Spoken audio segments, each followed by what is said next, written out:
Guys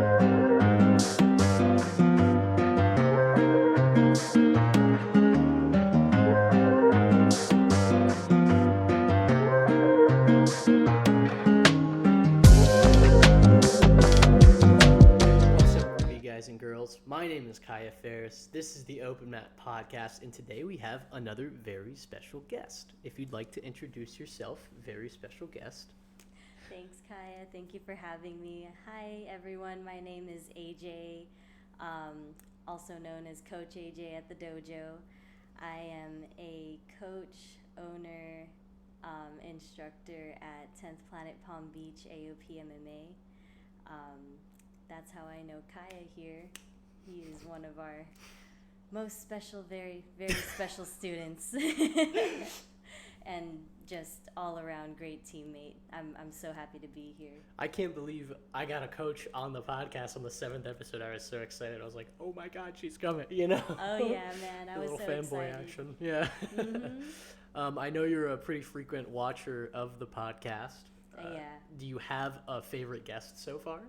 Oh man, I think Abdullah's, honestly. The first one, yeah. That one was good. that one was just so authentic, just because it was like the very first one, and I was like, oh my God. And I don't know if it was like the questions you were asking, but like it felt like, and this is something I noticed along all the other ones, it's like I got to meet even more of them through your questions. I was like, oh, I didn't know that about this person. And with Abdullah's, that one definitely stood out to me, just because I was like, oh, I thought I knew you. This is cool seeing where you are now. Yeah, I think that's kind of what I wanted to do with the podcast, was kind of make a place where you could take fighters and then show their personality, as opposed to like what they show on like a stage or, you know, a big screen eventually. Very different. Yeah, something I noticed the community was lacking, and a place that, you know, our podcast could stick out. So that would be cool. But let's talk about you.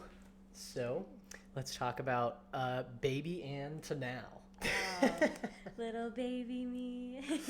So I was born in a small town outside of Pasadena called Duarte.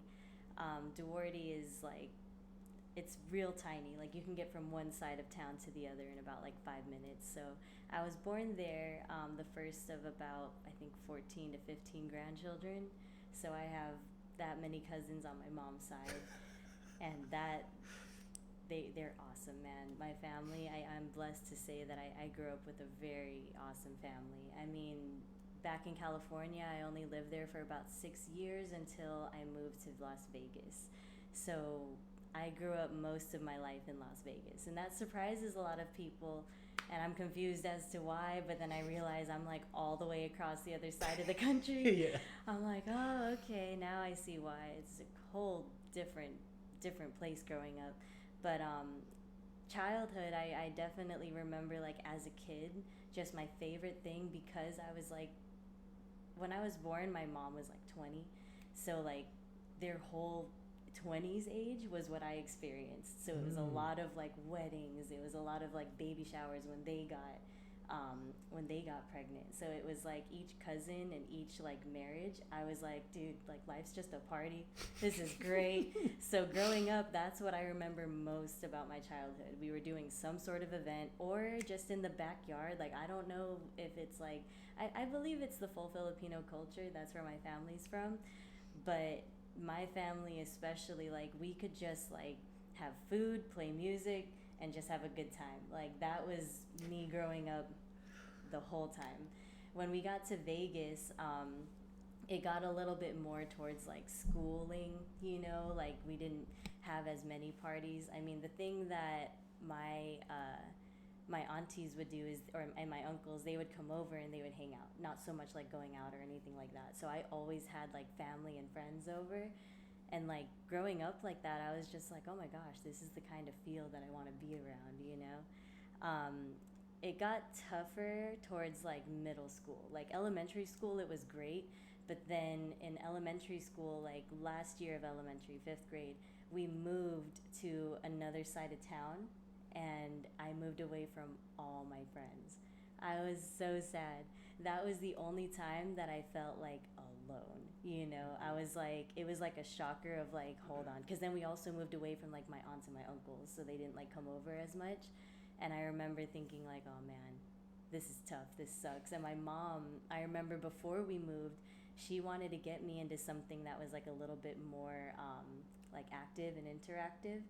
And I never really took to sports. Like, I tried. I have bad aim, bad coordinate. Like, don't pass me things. Like, don't throw it to me. I will not catch it. I'll walk over.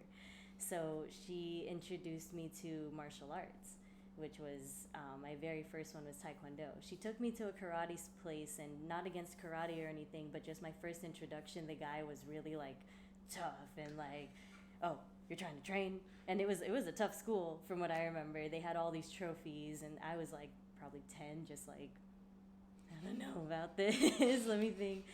And so my mom was like, all right, let's just explore our options. I went to a Taekwondo place that was way more family friendly, and I went with that. And I just fell in love with it, and that was kind of what I leaned more towards. So when we moved, we also moved away from the school.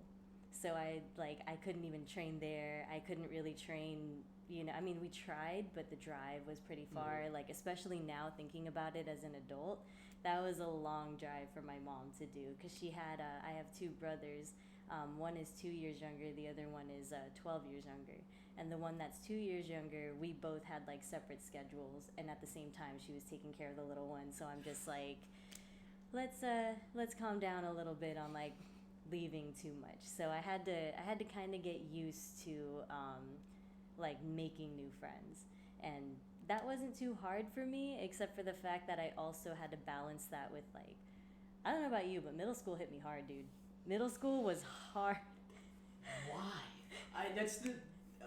So there's some like psychology stuff out there about like what people create, like they think the hardest grade is, and it seems like the consensus is always middle school, because it's such a big like transitional period in a person's life. So when you throw any like source of friction into that, it's like such a source of friction. You know what I mean? Because on its own, it's tough. Like, I went from like, elementary, they literally hold your hand, to like now 6 classes.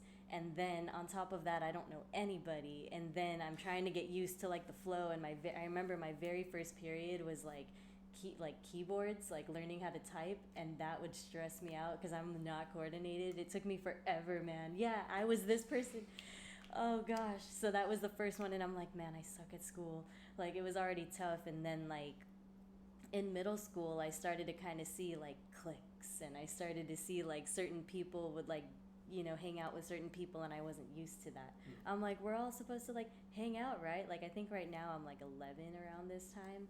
And I remember taking a trip, like we went to Utah, my family and I, and they were like, my auntie was just asking me like, how's school? And I'm like, I hate it. And she's like, what do you mean you hate it? I'm like, I hate it. And she was just like, well, you need to find a way to not hate it. And I was like, how? How? And this auntie of mine, she's actually a black belt. She's in the military. She's always been like super like active. She was the one. What? Yeah, man. You know who Barrett Yoshida is? Yes. His first black belt. That's my auntie. What? That's my auntie. She's awesome, man. She inspired me since I was a kid. I mean, when I first started doing Taekwondo, she was one of like the first people I told, because like I knew she was into like boxing and everything. She didn't get into jiu-jitsu until a little bit later, in San Diego, where she was staying at the time. And at that time was when I was like, dude, is there nothing she could do? Because she also like rock climbs and like river rafts. So this one, when I go to her, she's like, no, there's no such thing as like, you can definitely find something to do. And I was like, well, Taekwondo is too far. And she's like, well, you can do something else. You know what? Like, take a walk or something. So I remember in middle school, like anytime I was stressed, I would just walk. Like, my neighborhood was probably 5 miles all the way around. And I started with just walking around the neighborhood, and then it went to like 2 neighborhoods. And then it got to the point that I was walking those 5 miles for like hours. I would just walk. And my parents were like, are you like, I think they thought I was like sneaking out or something, because they're like, I would not come back until the nighttime. Like, I was literally just walking, listening to music. And then that walk turned into like jogging. And I just started jogging to like get my mind off of things. And my mom's like, okay, so you like activity. Like, let's try taking you to the gym. And it was this one called like 24-hour fitness. It was like this, like, today I think it's EOS. I think, unless that was gold. I get it mixed up. But when I was a kid, I remember like I hated it too. I was just like, this is boring. The only thing that I really liked to do was run. There was something freeing about it, like the cardio. I was like, so like in middle school, I was able to get over whatever I had to get over by just running. And then I started walking to school, walking around still, and then walking. Like, it was just like, all I remember mostly about my middle school was like trying to get away from it. It wasn't until high school that I really like, okay, I'm gonna start making friends now, you know? Like, I was very like careful about who I was like friends with though, because there was this one time that like I was friends with these girls, and like, I don't know what it was, but like they were like hanging out, and then they'd always want to like do stuff that I didn't want to do. Like, they want to go to the mall and they want to like spend like all this money shopping, and at the time I didn't really like it. I was like not into it, and I was just like, okay, the hangouts are like making me broke, you know. I was like, I can't do this. So it was like, and then another friend I tried hanging out with, and it was just tough because like they wanted to always like go somewhere, and I was like, but I like walking, you know, like I'd rather just kind of stay towards like what I'm doing here. And then in high school I started to meet people that also like to just chill. Like, I started to see a whole new vast amount of people, because I feel like in middle school, like, you start to see the groups that came from the elementary school before, you know, all the different ones, and now this is like different schools, different reasons, different people. And I remember getting to meet like certain groups that I was never just stuck in one group. Like, you know how there's always like, oh yeah, that's where they hang out, that's where they hang out. I hung out with everybody in high school. I never ended up getting back into Taekwondo, which sucked, but my youngest brother did, so I was still around the studio and I got to see my instructor all the time. And seeing my youngest brother do it, it was really cool. It wasn't until like, I want to say like I was 18. Yeah, I was 18. Like, I was just all focused on school and walking, school and walking. And our regular hangouts, which is like different in Vegas, we'd go to different casinos. There's different bowling alleys, different movie theaters. Have you ever been to Vegas?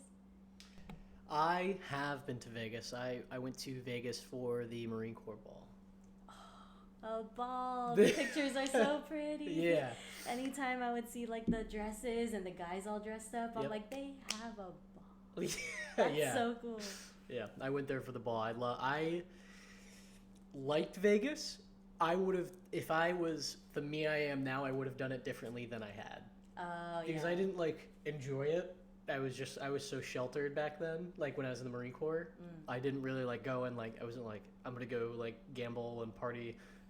So it took like my friends dragging me out to like, we went to like line dance, which is like not what you do in Vegas, right? But apparently there's like a huge scene out there for it.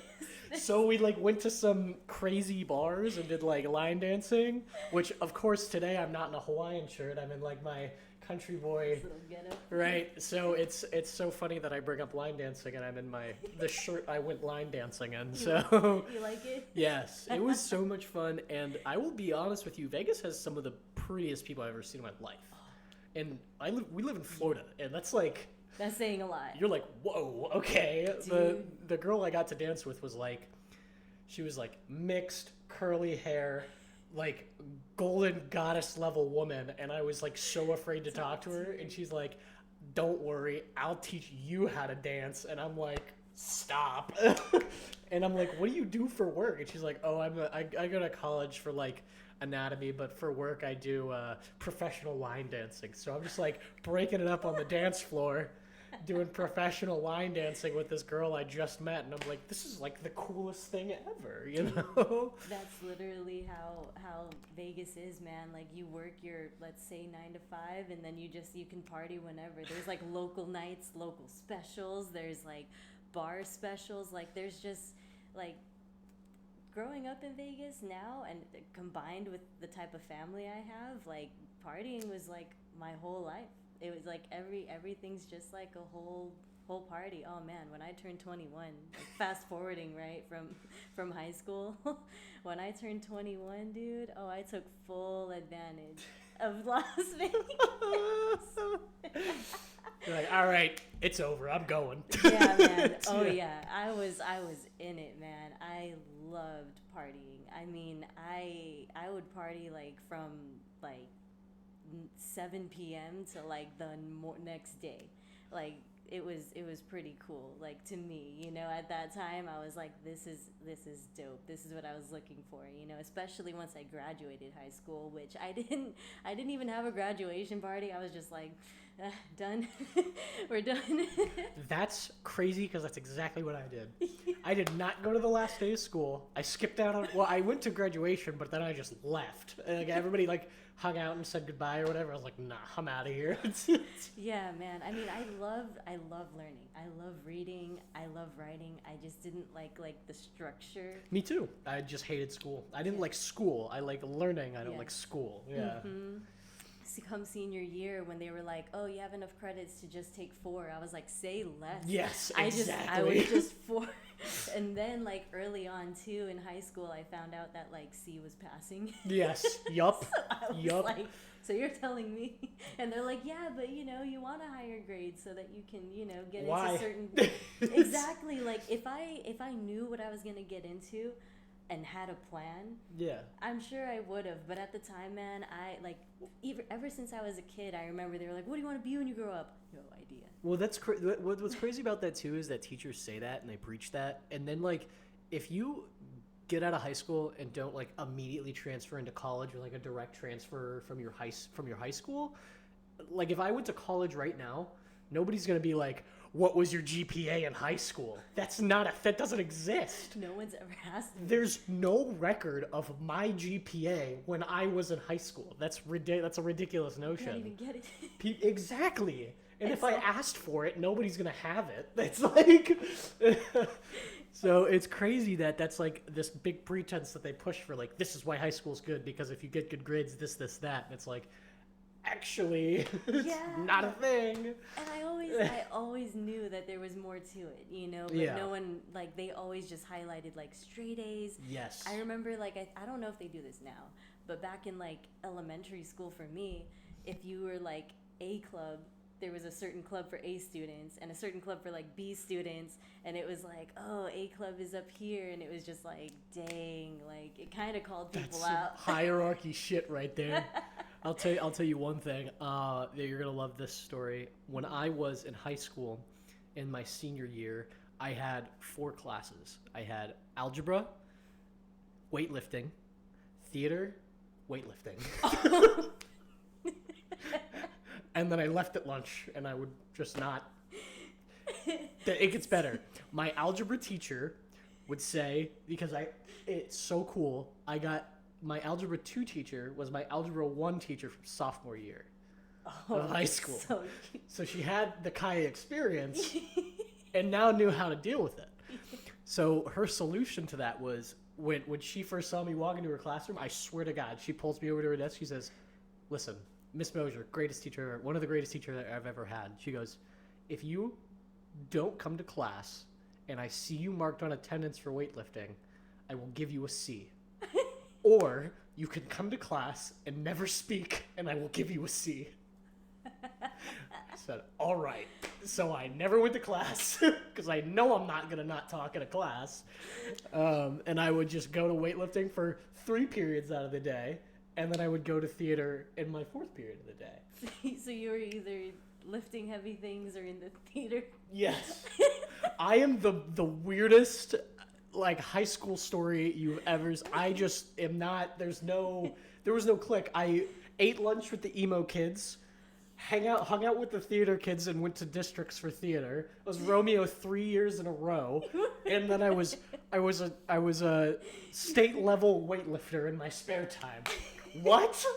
You know? Dude, there goes Romeo. And then I went and joined the Marine Corps. Who is this guy? I just did. There was nowhere I really fit in, but I fit in everywhere. You know? There's definitely no movies that come to mind. No. That have that. Nope. And then there was also this thing that I did, like I would take people, I would pull up to school after lunch if I felt like it. Because I usually would leave like to go to work if I had work, or I would come back to school, and I would pull up and I'd see everybody coming back from lunch, and I'm like, I would take people to like the beach to get ice cream, just because I just wanted to make people's day, you know. So I would like go and drive. I remember one day, me and two of my friends, in a day, drove from where I was, which was New Smyrna Beach, all the way to Miami, which is like a 4-hour drive.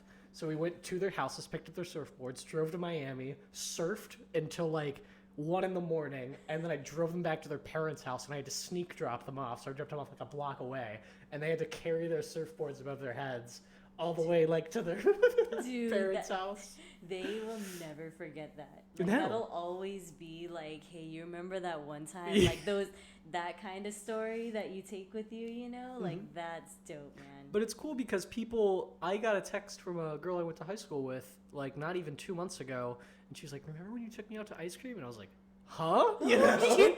Yeah. I was like, what are you talking about? And then she, like, reminded me, and I was like, oh my God. Like, just this flashback of, like, oh.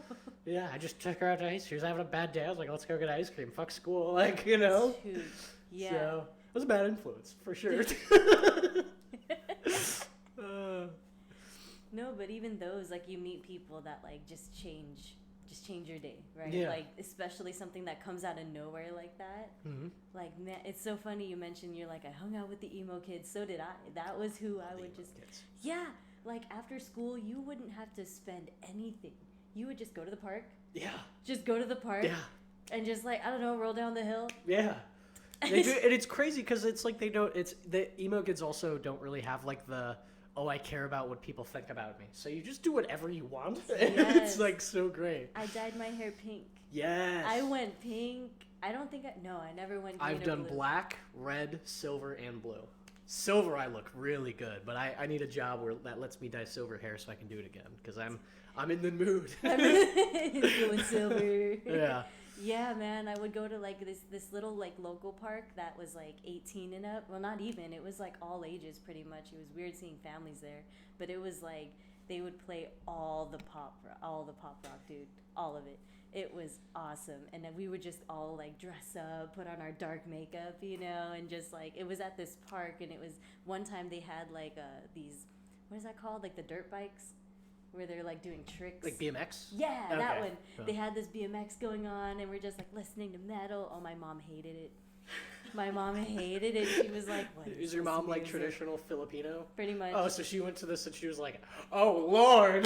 Pretty much, man. She's like, "Okay, I'm picking you up in like 4 hours."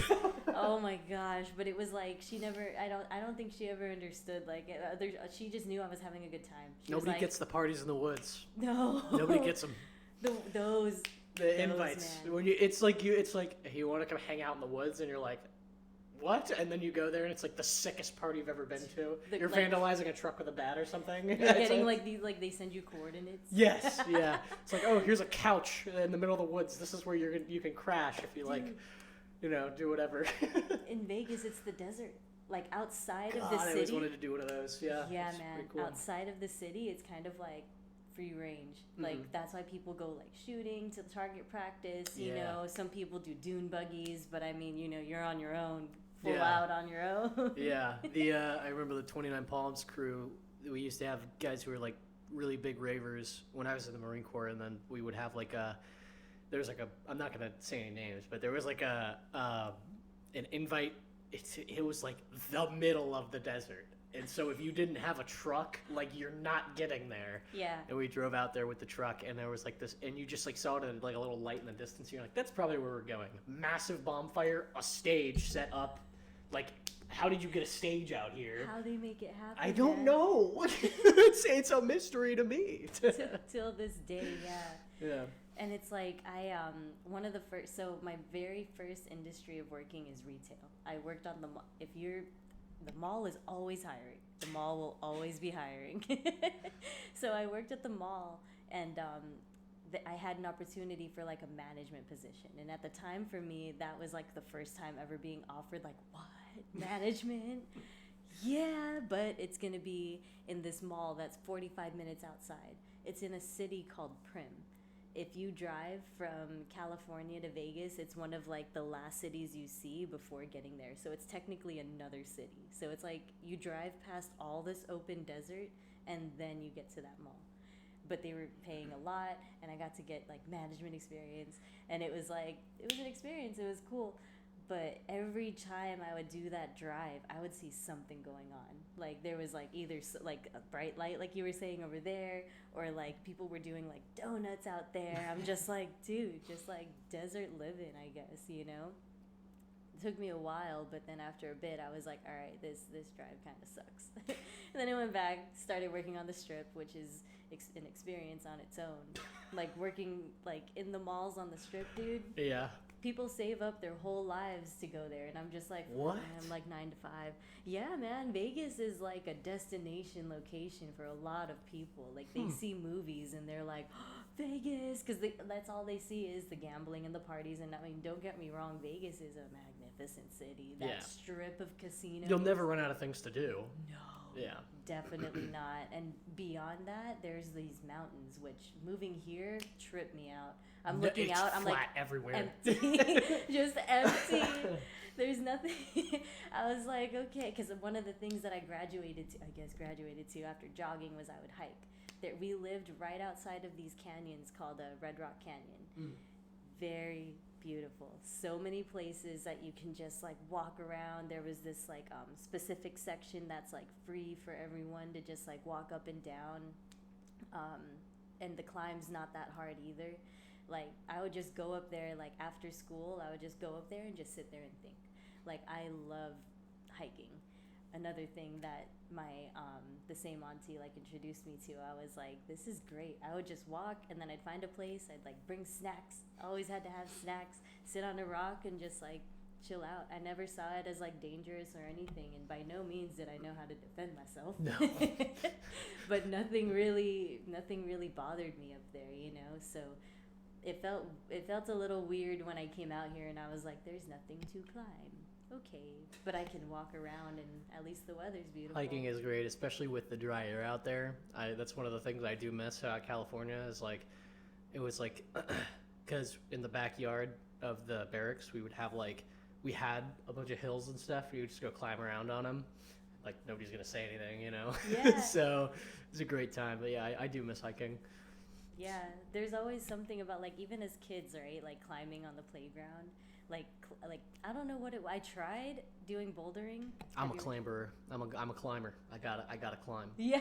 When I was a kid, if you like looked away from me, I'd be on the top of a light pole. Oh my god. My mother would be happy to tell that story. She'll be like, yes. I couldn't get him off of this. She's like, why? Like we were at an art show, and she tells us all the time we're at an art show, and they were like looking at art, and they lost track of me for 1 second. They're like, Kaya, and they were like calling my name, and I got kidnapped, and I was hanging off of a light pole.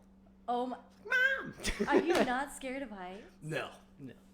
Heights is Really? not one of my fears. No. Wow, I didn't realize how I thought I wasn't, and then I went to the Grand Canyon and did like the skywalk where the bridge is like clear. Oh. I looked down and I swear I don't think I ever had vertigo before, but that time I did. I think for me, I don't like not being in control when I'm high up. If you put me in a harness and I rock climb, I freak out. If I can free climb, I'm chilling. It's so weird. I just don't like. So different. I don't like being controlled or harnessed or strapped in or anything. So, or if there's like super high winds, I kind of freak out because that's also like lack of control for me. So skydiving. I love skydiving. Skydiving's different. Skydiving is a free fall, not like and it's pretty controlled. And I guess you're harnessed, but I would say like if I'm going up, like rock climbing. Oh. I hate having a harness, but if I can free climb, I'm fine. Skydiving is just like, it's a pretty like safe environment, I would say. Like I'm not gonna smash into the ground. I know that's not gonna happen. That's like 1 in every 100 million skydiving accidents. So it's not even. I don't know. It doesn't logically make sense to be afraid of it for me, I guess. Yeah, I mean, I think that chance of it happening is what makes it so much more like special, you know, where it's just like that's one of the fears that's always in the back of your mind. But in my mind, I'm like, same percentage kind of happens like in everything, right? So when we actually went skydiving one time, Unfortunately, I loved it, so I want to go again. I didn't want to though. Oh, I was so scared. I was like, I think it hit me when I was getting ready to go, and I was like, what do I wear to jump out of a plane? I wore I wore just my rash guard set. High heels. I was like looking at, and then everyone does it differently. I'm just like, darn it. So I just wore fight gear. Yeah. I'm like, this is how I'm gonna go. It worked out. You ever try one of those like wind sail things at the beach? No. I've always wanted to do that. Yeah. Oh, I want to. It looks so great. I hope I can gain the coordination and balance for it, because that's another thing. Like, is that what it balance is? For me. Yeah, it's like you have to the one right where you. I hope we're talking. You're about like the same sitting thing. in the chair. Yeah, Yeah, and then you're holding on to it. You have to yeah. like balance. Do you ever watch the Amazing Race? No. Oh, I learned about it there. It's like, do you know what the Amazing Race is? Yes, I know of it. Yeah. Oh, okay, cool. Yeah. So there was like this one where he was like, oh, teams have to do a whole lap doing that thing, doing like the water skiing, I think, or the parasailing. I forgot what it's called. I think it's parasailing. I think you got it. Yeah. Yeah. And it was like, they were like showing how you're supposed to do it. I'm like, oh man, the concept itself of like trying to balance and hold on at the same time, it's like definitely Coordination. Yeah, like I'm like, and on the water, like I'm not the best swimmer. I can get from A to B, but don't ask me to do it fast. Like swimming, I've like one of my dreams is to do a triathlon. I would love to do a triathlon. Yeah. Yeah, and time. the swimming is the one where I'm just like, I would do so. I would suck at the biking. Would be my. I have big legs. They ain't worth anything. They're heavy. Yeah. When you're cycling, I feel you, man. Yeah, I'm like, oh my god, can I be done with this? You know, but I swim like a machine. I'm a monster in the water. I'm like a shark. Do you swim now? Yeah. Yeah, dude. I could also teach anybody to swim. I've taught a lot of people how to swim. Oh wow. Yeah, I love swimming. I have a lot of hidden talents that I don't use. So that is awesome, man. Yeah. Swimming is so good for you, like Mm-hmm. rehab wise. No, but like that's probably one of the reasons why you're so flexible. You Like your think? shoulders, Yeah. like definitely the dexterity alone, because like for perfect form, let's just say, it needs to be fully extended, right? Yeah. Like you're training that every single time. I've been trying to get out to the beach more and swim against tide, because that's like A whole nother level. oh yeah, I'm loving it though. That's where I'm gonna make my money. As like if I'm gonna be like a really jacked person or like really in shape, swimming against the tide is like one of the hardest things you can do. The waves hit your face, go right in your ear, and you're like, oh thanks. I found out the hard way. I came out here and we made like some friends out here for like the first time, you know, and they were like, oh, you know, like you want to go snorkeling? And I'm like, sure, you know, I'm down, let's go. And he's like, all right. So we go, and I guess he assumed because of my excitement that I had gone before. And I was like, nope, never. And we're out there, and he's just like, you know, I don't think he knows yet that I've never gone. And he's like, all right. He like throws the stuff, and I'm like, okay, putting on these like flippers, and I'm like grabbing the goggles, like, oh, you know. How do these go on my face? Yeah, I was like, yes. And then there's like this spouty thing. I'm like, all right. And he's like, all right, ready? And then he jumps in, and I jump in, and it's choppy, man. It's like 8-foot, 10-foot waves. And I'm just like, I'm good. I'm like, all right, these are kind of hard to swim in. So I'm like holding them at the same time because I took them off, and I'm just like almost drowning. He like looks back, and I see him do like a double take, and he takes off his glasses like, she's fine, right? And then he sees me like go under because I couldn't beat the wave. He comes over and does this like Superman pickup with me because I guess he like knows he's done this before. He like owned the boat, he charters. So. Yeah, there's like ways to save people and stuff. Yeah, man, it was wild. He like had me like step on his knee and then stand up, and I'm like looking over the water, and I'm like choking, and I'm like, oh, this is beautiful. And then he like brings me back to the like, he's like carrying me, and I'm just like. Okay. He brings me back to the boat. He's like, what happened? And I'm like, that was hard. He's like, have you ever swam in the ocean? And I'm like, no. He's like, what? I didn't know it was gonna be like that. I had snorkeled before, but It's it was the way ocean. Now I know. Yeah. He was like, I thought you had done this. You were like, oh, snorkeling, yeah. You didn't say nothing about. I'm like, I mean, it was a great time though. Yeah, yeah, But that was hard. yeah. That was tough. I'll say one thing about California beaches. I would think, like, they are so much scarier than a regular beach because it's like, oh, look at that, I'm waist deep, and then it's like, oh, that's the bottom of the ocean. It's just like a trench. Yep, it goes like here and then it just drops. And Yeah. then the water's colder and I feel like it's not as clear so you don't know what's there. Yeah. And those waves, they hit hard, dude. I don't know Yeah. what it is and the gravel is sharp. Yes, It yes. hurts. And it's like, oh, this is some of the best surf in the world, and you're like, okay, well, can I not like get shredded to pieces and almost die to a shark I got at the same time? burns. Yeah. I'm sunburnt, cut, and getting attacked by a shark. Somebody help me. Like, the beaches just ate you up, spat you back out. yeah, yeah. That's why when I came here, I'm like, oh, this is nice. Yeah. I'm spoiled out You here. get in the man. water and you're like, oh my god, it's not negative. It was warm. Yeah. I'm like, what? Like on the West Coast, definitely the water is like probably the best in August for like a month, and then it gets cold again. And then coming out here, everyone's like, oh, it's the Pacific. You didn't know? I'm like, no. No, I'm sorry, I don't like know every ocean Yeah. exactly where it is right Just now. us. Like I just sorry. I was a C student in high school. Oh my god, I remember in elementary school, I think that was the first thing. I was like, I want to be a marine biologist just because I liked swimming. I did like swimming as a kid. Like one of the best childhoods. They couldn't get me out of the pool. Same with the beach. But I remember there was like this field trip for a place called Sea Camp, I guess. Like they would take you and then you get to study and then you get to do whatever. But at that time it was like super cloudy, so they had to cancel it. But then they were like, oh no, we're not going to cancel it, it'll be fine. So they all went, and I didn't go because my mom was like, absolutely not. They were very like sheltered with me. Like they were like, nope, there's a like, I mean, it was cool. There was like curfew and stuff, but it would literally be like, oh, if we don't know where you're going, you're not going. Like it wasn't until like middle school, and now that I see it, like, oh yeah, that does make sense. I see why they were like no. But it worked out for me because I was like looking at the pictures and they're all like in like it's gray and it looked like it was cold and they're wearing these wetsuits and they're all sandy and I'm like, never mind. I think I'll pass on that trip. Take me Yeah. to SeaWorld. Yeah. Oh my gosh, man.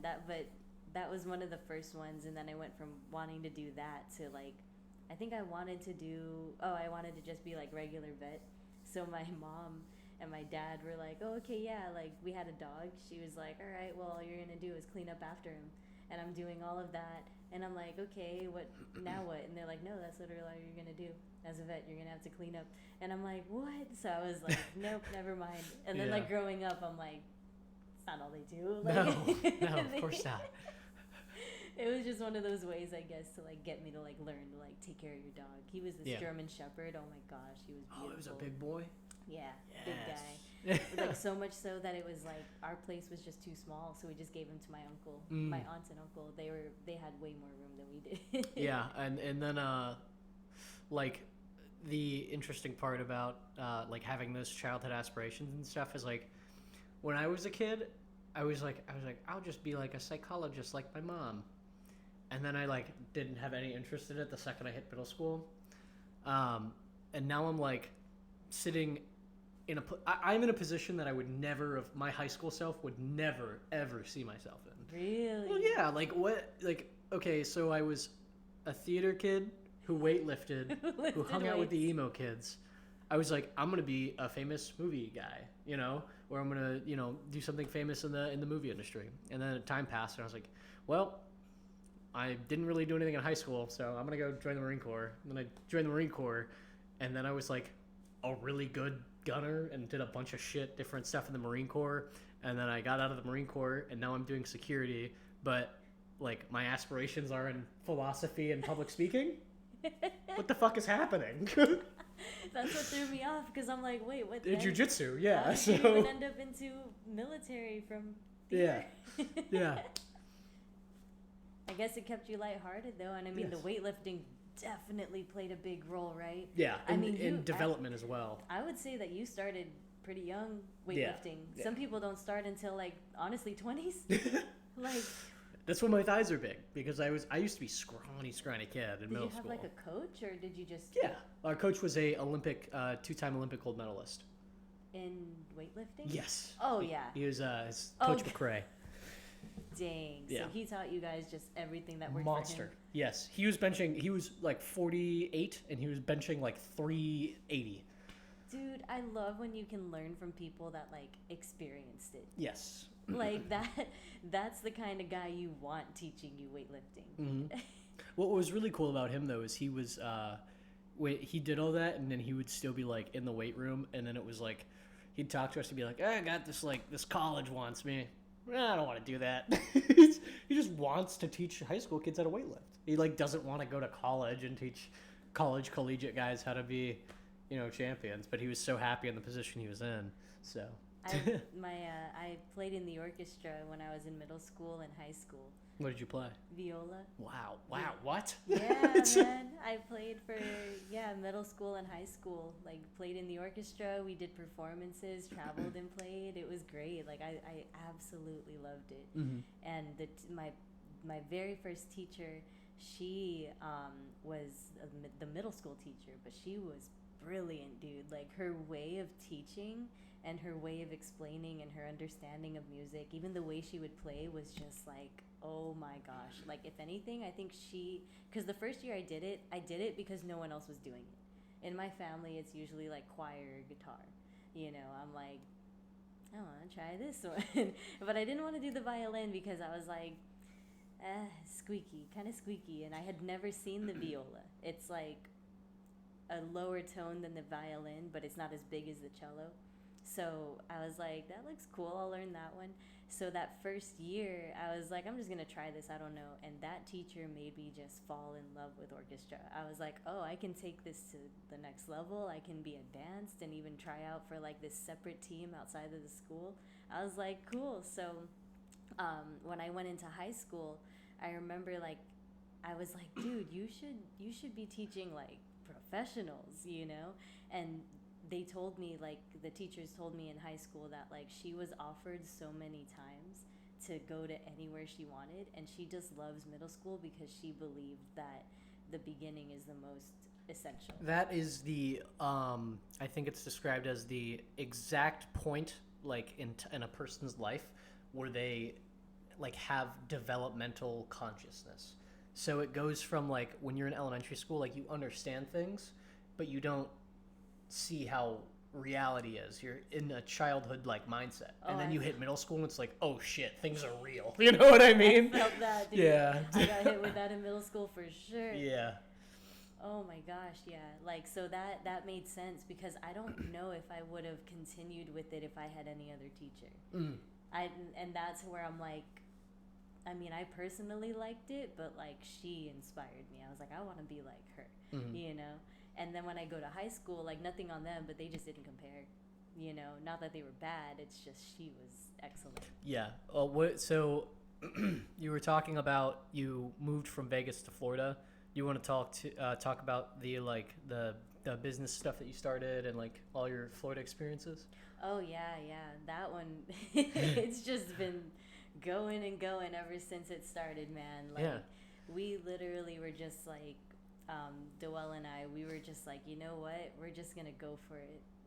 It came up as an idea because during the lockdown, like it was really bad, man. I was in it, so this is the part of the world that I missed. I was in the Marine Corps during the lockdown. So when you say that, it's like to me that like doesn't mean anything. So it's hard for me to grasp that concept. Well, for like I know it everyone, depending on where they were at the time, it was different, especially for that, and which was wild because there was this guy that we were working with. He happened to be on a retreat. Like, he never takes days off, and he, like, finally took a week off, and it was during the week that the whole lockdown, like, was about to start. When he comes back, everything's, like, closed. He's like, what? So, depending on, like, where you were at the time, it, like, hit differently, and for us, it was, like, our industry is jiu-jitsu at the gym and cryotherapy at the studio. So touching people. Yes, all contact. Yeah. There's no way we could be 6 feet apart. It was like we were the first to shut down because they were like, nope, no gyms, no non-essential. And for sure, we were known as like non-essential. So we were just like, man, all right, let's go ahead and pause this then. There's nothing else we could do, you know? So then while we were like in the lockdown pretty much just like getting used to like, okay, what's everything, you know, what's going to happen with everything. At the same time, we couldn't like not do anything.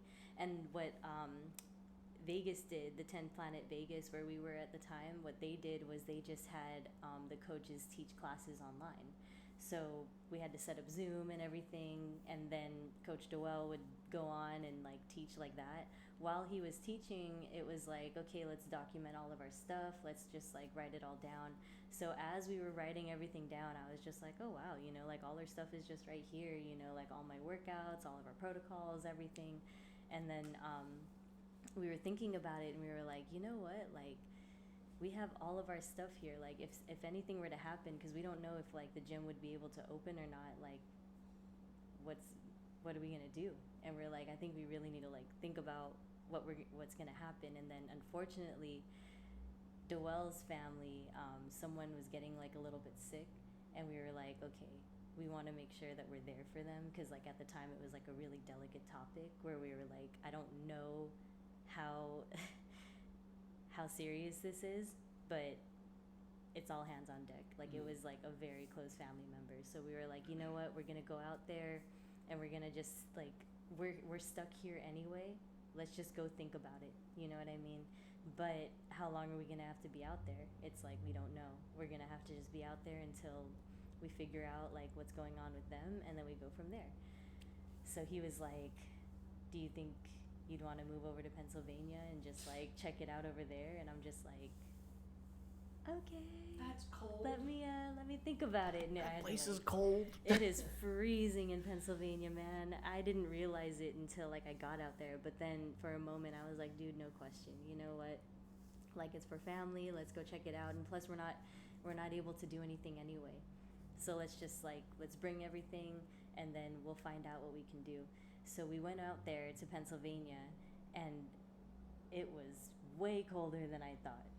It was so much colder. So I was just like, okay, man, let's rethink this. But before we went out to Pennsylvania, we were like, you know what? In the event that we end up finding somewhere there, maybe we open a 10th planet or something. Because on our last day, you know, we were like, we'll possibly. We didn't even know if we were going to be opening one. We were just like, that's a possibility. And then on our last day, like our last class, I remember like everyone that wanted to show up, they had to show up at 6 a.m. because we were the 6 a.m. crew. So it really showed how much it meant for people to wake up and say goodbye. So on that last class, he surprises me with my purple belt, and then Coach Casey surprises him with his black belt. Oh my gosh. The last class. That's when you got your purple belt? Yeah. Oh wow. We got That's promoted crazy. together. So like Aw. he had known that he was gonna give me my purple. Yeah. But You had no idea about Coach Casey, right? no, I didn't have any idea. It was wild, man. So right when he got that, it was like 3 days before we decided to take a road trip across the country. So we took our time getting from Vegas to Pennsylvania. We were like, let's just check out all these other 10Ps. Let's see what's going on, you know? So we take the road trip, and we're like, the whole time we're on the road, we had time to talk and think about it. Like, if we were to open a 10P, what would we do? Okay, if we were to open another, like, cryo center, how would it be? And it was like, yeah, you know, I mean, if anything, maybe we open here or there, and we were just kind of open to the idea. And then when we were in Pennsylvania, like, I was like, let's just get out of Pennsylvania first. Let's just decide on that.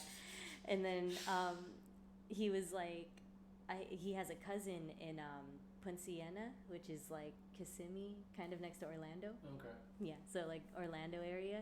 And she was like, oh yeah, come visit, you know. And he had another friend that was like in the area, and he's like, yeah, if you're down in Florida, come visit. And he was like, let's just go down to Florida and like let's think about it.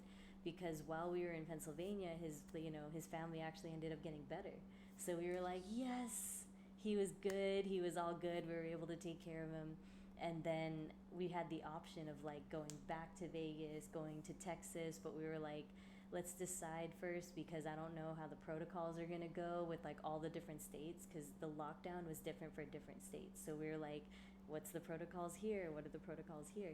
And then when we went to Florida, it was like, it's pretty cool, man. They're pretty. They'd be all right. Pretty relaxed, yeah. Yeah, I was like, what? And I just fell in love with the weather, man. Just fell in love with it. I was like, this is amazing. If we're gonna move anywhere, we should move here. And he's like, we don't know anyone, right? And I was like, I know. And I was like, he's like, And? yeah. And he's like, if we go to Pennsylvania, we have like 10th Planet Bethlehem, we have 10th Planet, Allentown, like Zach, his coach and really good friend, like they've known each other for a while. It's a lot of competition though too. Oh man, we would have grown together. Oh yeah. Yeah, man. Oh, I love that crew out there. While we were out there, we were just training. We were just like, and like there was a JT Torres seminar. I was like, what? I was so excited. I love training out there. I just don't like the cold. I don't like the cold. So like we would have had like people to train with, family was there looking at like we were even looking at Austin, like the Austin area. I was like, dude, this place is beautiful. We can train at Austin and just like be awesome there, because we didn't even know if we were going to open a 10P. We were just like, let's just find a place to train. And then when we came down to Florida, it was like, let's see what's available. There was like 2 schools. It was Jacksonville and it was Miami. That was all that was open at the time that we visited. So we were like, what's available? So we looked all around, and then when we ended up in West Palm, it was like, dude, this is like really pretty, because Miami was just way crowded, man. Yeah, Miami's a little much. I think West Palm Beach is like a really good, like I think central West Palm Beach is a balanced city. I think it's like there's not too much infrastructure that creates too much traffic, but it's like it's pretty nice to like go do whatever you want and hang out with people. Yeah, it was like a nice little balance, because like Miami, like we almost moved to Orlando too, but Orlando kind of like reminded me of like mix of Cali, mix of Vegas, and just West Palm was so different. Like Jupiter, PGA, this whole thing. I mean, Royal Palm. We were just looking for anything in this area, because I just knew like the cousin that we went to visit, she was like, you need to go up and down the coast. So we actually took a trip, like another road trip, up and down the coast to go visit. Like I think we hit 5 beaches. We went to like St. Pete, Clearwater. We hit like this whole thing all the way to Daytona. Yeah, not that way. Don't want to go that way. I like it down here. It was like I found a part where we were like, this one, not so much. Yeah. You know what? And it landed us like Boca. We almost ended up in Boca actually, but we ended up landing a bomb apartment deal down in West Palm. So I was like, West Palm it is. Yeah. So once we got the apartment, then we were like, all right, let's look to see where we can open. And it was a bit of a project for a little bit. So like we started with O.M.P MMA, because 10th Planet Jiu-Jitsu is like, the jiu-jitsu part, but we learned amongst like from my experience with Taekwondo and coach's experience from like striking, boxing, we were like, you know what, we need to do this, like, and also I started getting into like fitness programs and like personal training, and I was like, we can incorporate all of that. So that's where O.M.P MMA was born. It would also be pretty difficult to just have a jiu-jitsu place. Yeah. To draw in an audience. Yeah. That's kind of the difficulty, is that nobody's like, I want to do just jiu-jitsu, right? So a lot of the time, well, I was, but that's because I already had gone to a jiu-jitsu class. But for people who are like looking for martial arts and stuff, I feel like a lot of the jiu-jitsu crowd that we did draw at this school is from the kickboxing program. Yeah. So that's because that's usually the most familiar. More people are familiar with boxing and striking, and then when they see jiu-jitsu, they're like, oh, I've seen that before. But if you say it, they're like, yeah, I think I know what that is, but you mentioned kickboxing, and of course the first thing they think about is like either boxing or just the regular like, cardio type that you might see at like the gym or something, and nothing wrong with that, but like ours is definitely like combat based. I see that, yeah. Because we really are passionate about like self-defense and like self-capability, I think people see that too. I think people notice that, because for me, I went to a few schools trying to find my way like to a jiu-jitsu place that I like, and all of them were like, so just like not it. And I'm like, okay, this is like lame. I need to hurt people. And then coach was like, I'll let you hurt people. And I was like, yes, We're you like, know. okay, cool. You want to So- do it Saturdays? Let's Yeah, go. yeah. Like that's why we tried to like separate it, because like we've met so many people on the mats, people Mhm. I've never thought that I'd ever meet, and it showed me like there's different reasons why people are here, Yes. and there's different aspects of martial arts that they want to get into. Some people like the groundwork, some people like the stand-up, and the fact that we can offer all of it, I was like, why not? And let's also include like fitness and training, because I mean, everything that we created was based off of personal experience, from training the martial art to doing the fitness and the cardio. That's where Art of Progression came in, because something that me and Doel shared was our journey together with our health development. We didn't do that at the same time, but it was a practice that he went through, that I went through differently. So it showed that the same practice, which is always believing that there's always room to progress and that there's never gonna be an end. It's not meant to end. It's supposed to get you to one place. Now you're here, you've mastered that. Now how do you continue that? It's always progression. So we decided that when it comes down to training, when it comes down to just lifestyle, it should always be your art of progression. It's not going to be the same as someone else's, but something that you should do, that we should all do together, is keep moving forward, no matter where you are, no matter where you ended up. So we were like, that's going to be it. Yeah. And AOP MMA. I love that. That's cool. I didn't know that was the background behind it, so that's good to know. So, good news and bad news. Yes. Closing segment. I know, but we covered so much, which is amazing, because that this would be a flew very by. informative. Everybody says that. Everybody says that. Do you have anything you would like to say to newer fighters, or just the world, or anybody watching in general? Anything you'd like? Any shout outs you'd like to give? Anything? Do whatever you want. That's what I want to say. No, seriously though, do what you want, as long as it's, consider if it's healthy for you, healthy for everyone around. Just do what makes you happy, man, and just be a good person. As long as you keep doing that, then you'll be all right. All right, awesome. And our closing segment is called Gift Wrap. Before you ask, no, I'm not going to put you in a gift wrap. Oh, I was so ready. I was like, are we doing I knew you were gonna. I knew you strapped in. You were so ready. Everybody goes, oh my God, Kai's gonna gift wrap me. This is like a 200-pound man I don't want to get gift wrapped by. So no, it's a gift. It's a Hawaiian shirt, your very own. Oh my gosh. I don't know if it's gonna fit you because I have no idea what size you are. It's a small. It will. Okay. Oh, I love it. Yay! I'm Thank so you, happy. Kaya. Absolutely, I love giving gifts out to my guests. It's so pretty. I can't wait to wear it. Thank Yes, you so much. I'm so happy that you like it. And with that will conclude this episode of the podcast. Thank you so much for watching. Please leave a like, comment, and subscribe. And check out the social medias in the description. Ann's will be down there as well. Thank you, and have a great day.